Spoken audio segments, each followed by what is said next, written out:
On va passer donc à la deuxième partie de notre table ronde avec des nouveaux panélistes. Et donc je vais poser ma première question à nos panélistes. Donc nous avons entendu ce matin qu'il y a beaucoup d'actions qui sont en cours pour combattre cette problématique des antibiorésistances. Nous avons entendu la Commission qui a des plans communautaires, il y a des plans au niveau national. Comment voyez-vous donc l'interférence, la coordination des différentes actions, surtout sur le terrain, pour combattre cette problématique et d'avancer? Qui se lance?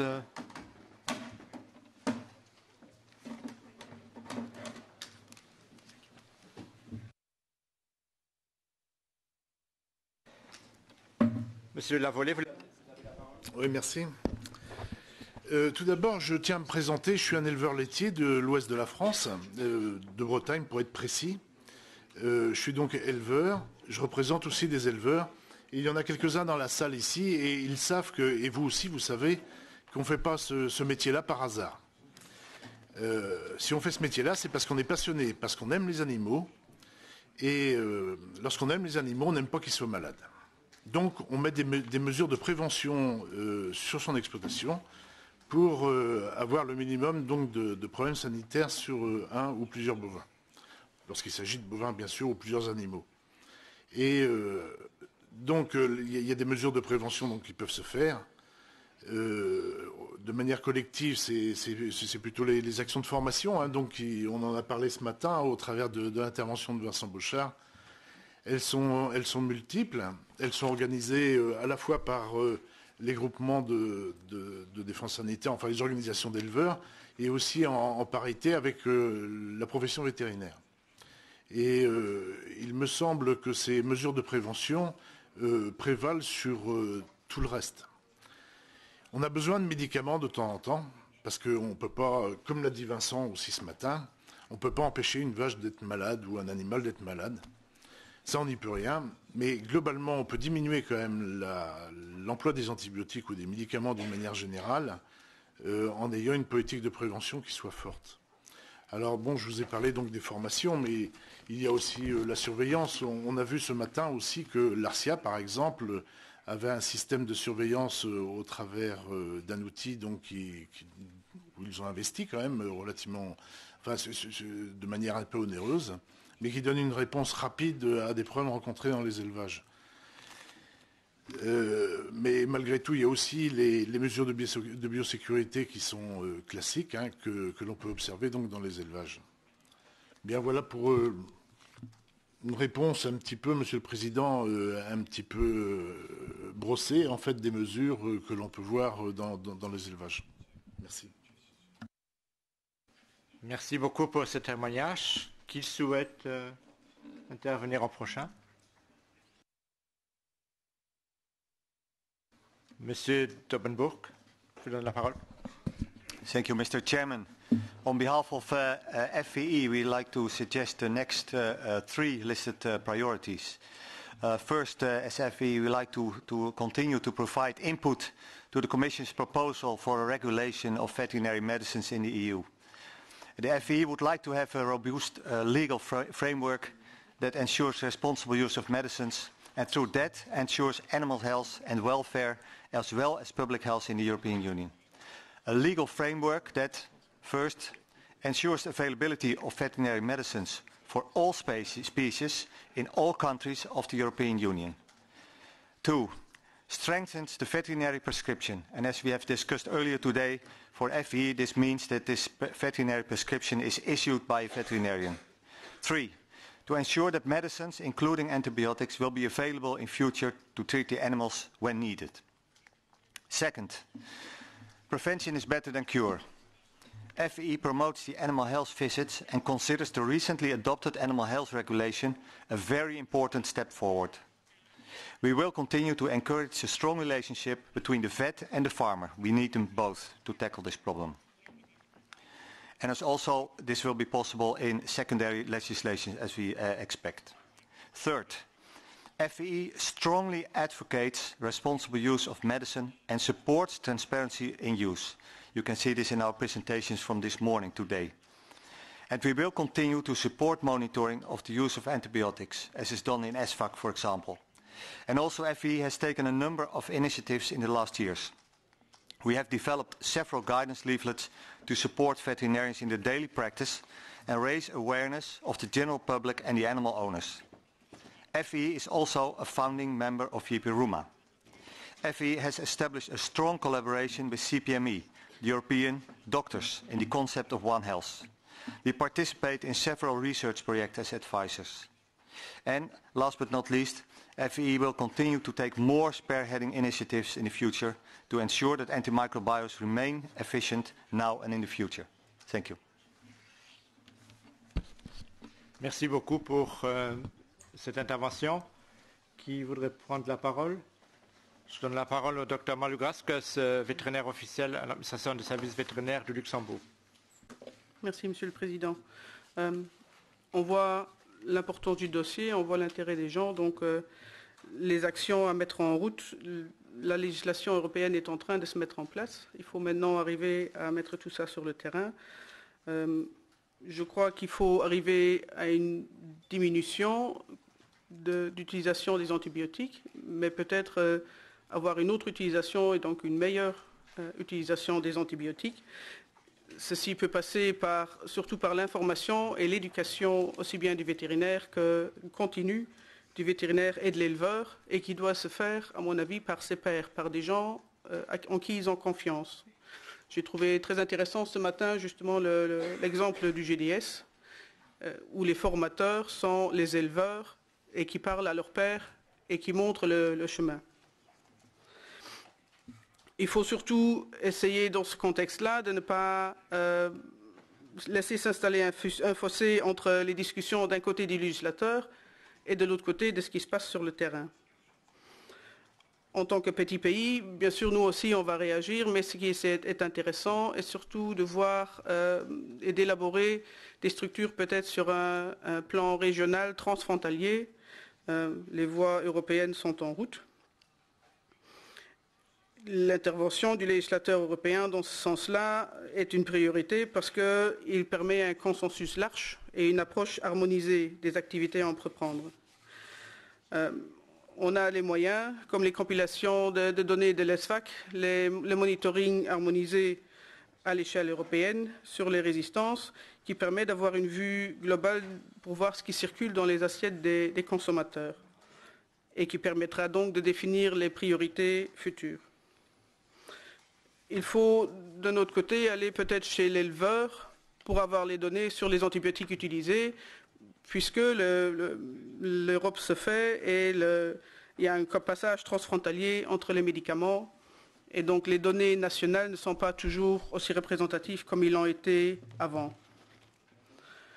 Donc les efforts des vétérinaires et des éleveurs doivent être soutenus au niveau global.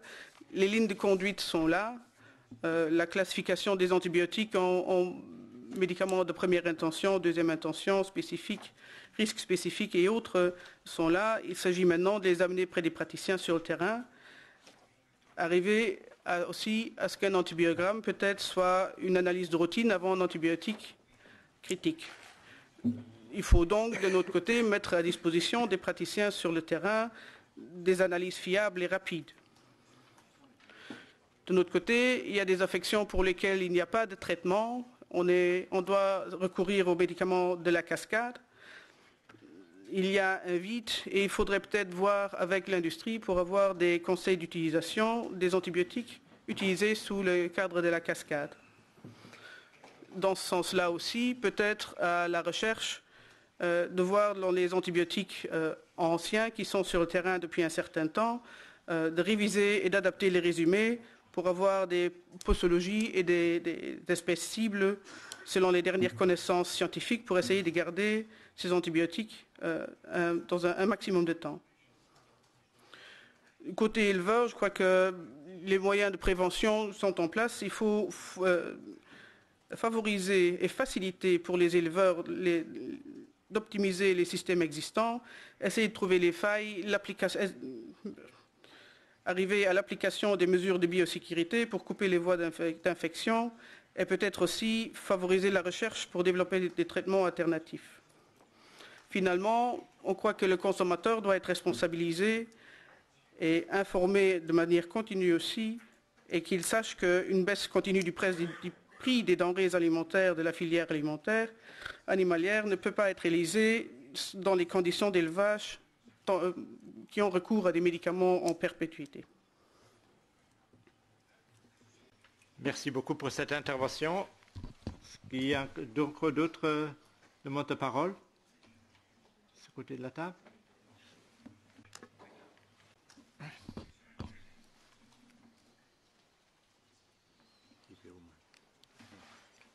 Monsieur Ossenbach, vous avez la parole. Okay, thank you.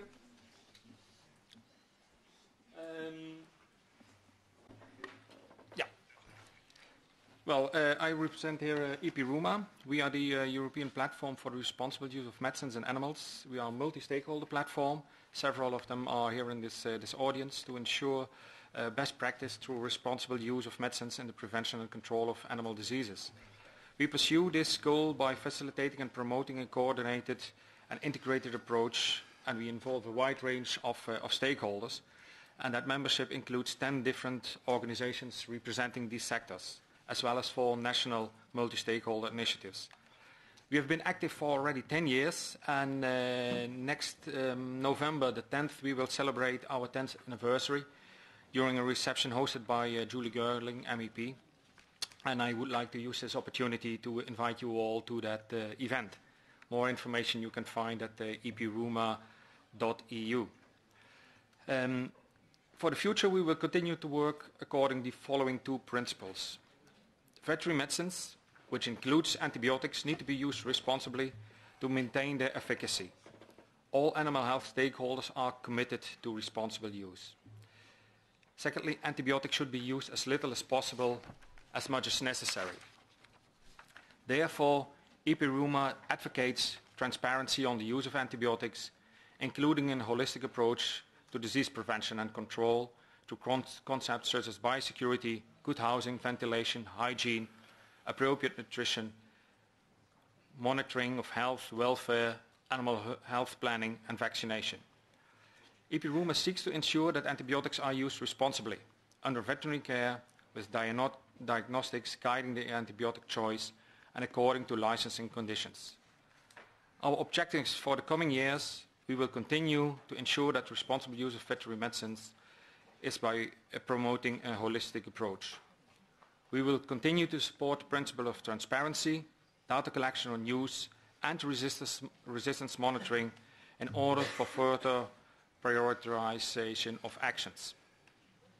We will continue to work together with regulators and policymakers to ensure that the regulatory framework facilitates the availability of veterinary products for all species. A greater availability of these medicines will increase targeted treatment and control of animal diseases and complement responsible use practices. And we will work together with regulators and policymakers to ensure that research into effective alternatives for antibiotics and on diagnostic tools is encouraged. In terms of concrete actions, we will continue to promote coordination and exchange of information with the national initiatives. We have 4 associated partners: AMCRA from Belgium, the Authority for Veterinary Medicines in the Netherlands, RUMA in UK, and Vet Responsable in Spain, and that to promote a common approach to responsible use and actively support such initiatives in other member states. We will keep monitoring and promoting EU-wide schemes to raise awareness of the responsible use of veterinary medicines, including antibiotics, within the scope of the Common Agricultural Policy, the Animal Health Law, Horizon 2020, and the like. And we will continue to promote responsible use concept of EPRUMA to EU institutions and other stakeholders. In summary, here are our 2 priorities. As said, we continue to work together to ensure a responsible use of veterinary medicines, including antibiotics, by promoting a holistic approach. And we will continue to communicate with and engage all parties involved at EU and national level. Secondly, we will continue to support the principle of transparency, data collection on use and resistance monitoring to further prioritize actions and maximize their impact on the leading parameter, which should be antimicrobial resistance levels. Thank you for your attention. Merci beaucoup pour ce message très clair de l'EPRUMA. Est-ce qu'il y a encore des demandes de parole? Je vais demander la parole à la Commission. Thank you, Mr. Chairman. About the future action from the Commission side, as we saw today, a lot has been done under the current action plan, and many actions are still ongoing. For the future steps, there are two main reports which will need to be taken into account by the Commission when deciding on future action. One is the progress report on the implementation of the action plan, which was published in March this year, and it took into account also the main drivers, limitations, opportunities for future action. The other one, as already mentioned today on two occasions, is the ongoing ex-post evaluation carried out by the Commission of the action plan, results of which should be available early next year, and they will represent a basis to decide on future action on AMR at EU level. Merci beaucoup pour cette explication. Est-ce qu'il y a encore des demandes d'intervention? Est-ce qu'il y a peut-être des demandes d'intervention, de commentaires ou de questions dans la salle? Ici à la gauche, merci. Thank you very much. Lucie Pokludová, Czech Republic. Thank you for organizing this conference, and thank you very much to all participants for an interesting input. I would like to comment one thing which I think personally really need coordination and cooperation of several stakeholders at the national level, at the EU level, at the world level, at the pharmaceutical industry level. And this is for me a very important issue of the clinical breakpoints. We are speaking here about resistance, but in many times we have no interpretative criteria internationally set and standardized for many of the veterinary antimicrobials. So after that, it's very difficult to provide a good and qualified advice to veterinarian from the laboratory perspective.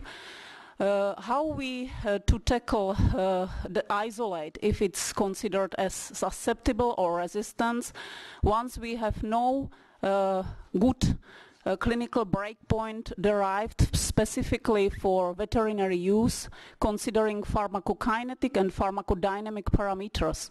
So this is, I think, a very big task for all of us for further work and improvement, because without this information we cannot improve the use of antimicrobials and the responsible use of antimicrobials. Thank you very much. Merci beaucoup. Est-ce qu'il y a peut-être une intervention de ce côté de la table suite à cette intervention? Ça n'a pas l'air le cas. Est-ce qu'il y a encore des demandes de parole dans la salle concernant les actions à mettre en place sur le terrain?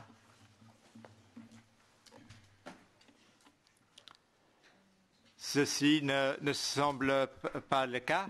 Donc nous venons tout doucement à la fin de notre conférence.